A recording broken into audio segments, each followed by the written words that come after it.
विरोधकांनी देशातल्या महिलांना हरवलं याचे परिणाम भोगावे लागतील. मतदारसंघ पुनर्रचना बिल नामंजूर झाल्यानंतर पंतप्रधान मोदींची टीका. रात्री 8:30 वाजता मोदी देशाला संबोधित करणार.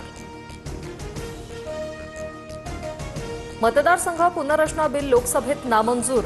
विरोधकांविरोधात सत्ताधाऱ्यांचं देशव्यापी आंदोलन. भाजपसह शिंदेंच्या शिवसेनेकडून निषेध व्यक्त. राहुल गांधींच्या प्रतिकात्मक पुतळ्याचं दहन. काल लोकशाहीचा विजय. आम्ही सरकारचा कट उधळून लावला. प्रियंका गांधींचा भाजपवर निशाणा. जुने विधेयक आणल्यास पाठिंबा देण्याची भूमिका. महिला आरक्षणाच्या नावाखाली केंद्राने भोंदू विधेयक आणलं. संजय राऊतांचा हल्लाबोल. तर देशातील महिला काँग्रेसला त्यांची जागा दाखवणार. बावनकुळेंचा पलटवार. महाराष्ट्राच्या सुरक्षेचा मुख्यमंत्र्यांकडून आढावा. धर्मांतरणाचे प्रकार अजिबात खपवून घेऊ नका.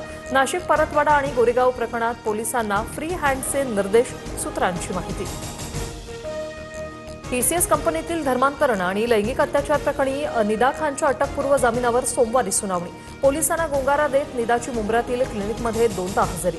वारंवार लोकेशन बदलून तपास यंत्रणांना चकवा.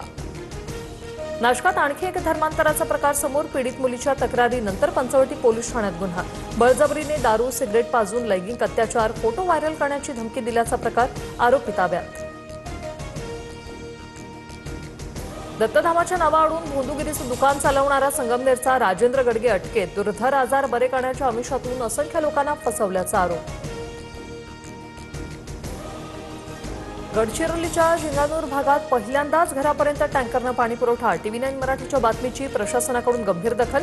3ही गावातील 10 बोरवेल दुरुस्त आणि नवीन 2 बोरवेल मंजूर.